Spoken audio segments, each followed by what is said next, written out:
প্রিয় সরকারি চাকরি প্রার্থী ভাই বোনেরা, আজকে একটা নতুন সরকারি চাকরি সার্কুলার নিয়ে আসলাম। আর আজকেরটা হলো এনজিও বিষয়ক ব্যুরো নিয়োগ বিজ্ঞপ্তি 2026, এনজিও এবি জব সার্কুলার 2026। এটি কিন্তু একদম সরকারি চাকরি, দেখতে পাচ্ছেন। এটি কিন্তু একদম সরকারি চাকরি। হ্যাঁ, পদ হচ্ছে 4টি এবং লোক নেবে 9 জনকে। এসএসসি থেকে স্নাতক পাস, নারী পুরুষ উভয়ই আবেদন করতে পারবে।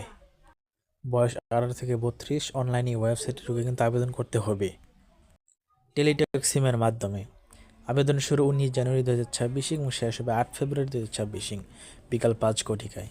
ওকে, আপনারা দেখতে পাচ্ছেন আমরা সার্কুলারে চলে আসলাম। এটা কিন্তু একদম সরকারি চাকরি, গণপ্রজাতন্ত্রী বাংলাদেশ সরকারের। হ্যাঁ, আচ্ছা, 1 নম্বর পদের নাম হচ্ছে ষাটলিপিকার কাম কম্পিউটার অপারেটর, গ্রেড 13, 32 বছর।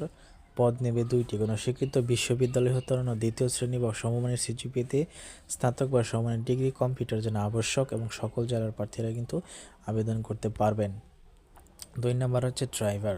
ড্রাইভার হচ্ছে একজনকে নেবে 8ম শ্রেণী পাস এবং লাইসেন্স থাকতে হবে, ভারী যানবাহন চালানোয় দক্ষ হতে হবে।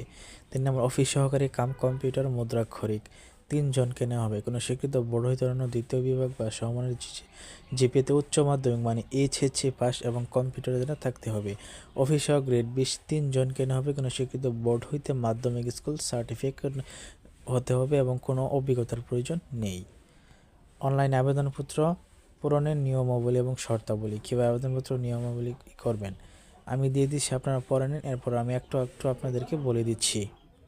এরপর 4 নম্বর আছে লিখিত বা ব্যবহারিক পরীক্ষা উত্তীর্ণ প্রার্থীদের মৌখিক পরীক্ষার সময় এই কাগজগুলো কিন্তু সত্যায়িত কাগজগুলো কিন্তু প্রদর্শিত করতে হবে এবং মূল কপি কিন্তু দেখাতে হবে। তবে লিখিত পরীক্ষা যেটা হবে প্রথমে প্রিলি যেটা হয়, সেখানে কিন্তু আপনার যেই মানে প্রবেশপত্রটা দিবে আপনাকে অনলাইনের মাধ্যমে, আপনি যে পূরণ করলেন সেটা একটা প্রবেশপত্র দিবে, সেটা নিয়ে গেলেই হবে, আর কিছু লাগবে না। এটাই এখানে বোঝানো হয়েছে। শুধুমাত্র কাগজপত্র আপনি ভাইবার সময় উপস্থাপন করবেন।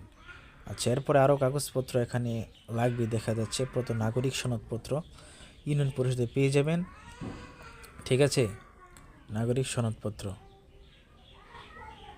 তারপরে আছে জাতীয় পরিচয়পত্রের ফটোকপি, ঠিক আছে। তারপরে আছে গাড়ি চালকের লাইসেন্স থাকলে লাইসেন্স দেখাতে বলেছে, এটাই আর কি। তারপর এই ওয়েবসাইটে কিন্তু আবেদন করতে হবে। আবেদনের সময় কি কি ছবি দিতে হবে? 300x300, এটা হচ্ছে নিজের ছবি এবং স্বাক্ষর হচ্ছে 300x60 KB হতে হবে, ঠিক আছে। এটাই বোঝানো হয়েছে।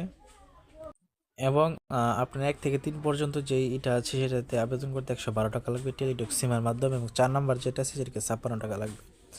এবং কীভাবে SMS পাঠাবেন এটাও কিন্তু এখানে দেওয়া আছে, আপনারা দেখে নিন, স্ক্রিনশট দিয়ে নিন, আপনারা পজ করে দেখে নিন, সমস্যা নেই। ওকে, আশা করি পারবেন। এবার কীভাবে কি করতে হয়, SMS দিতে হয়, যারা রেগুলার আবেদন করেন তারা জানবেন আশা করি। না জানলে সমস্যা নেই, ইউটিউব ভিডিও দেখে আপনারা করতে পারেন। তো এখানে দেখতে পাচ্ছেন আরও কিছু লেখা আছে। তো এগুলি মূলত আর কিছু না, আশা করি আপনারা বুঝতে পেরেছেন। আর আপনারা আবেদন করেন। আর আমি কিন্তু আমার চ্যানেলে কোনো ভুয়া সার্কুলার প্রকাশ করি না, তাই অবশ্যই আমার চ্যানেলটা সাবস্ক্রাইব করে রাখতে পারেন। আপনাদের বন্ধুদের মধ্যে শেয়ার করতে পারেন যাতে তারাও এই সম্পর্কে জানতে পারে। তো কোনো প্রশ্ন থাকলে আমাকে কমেন্টে জানাবেন। ভুল ত্রুটি মার্জনীয়। ধন্যবাদ, আজকের ভিডিও পর্যন্তই। আসসালামু আলাইকুম।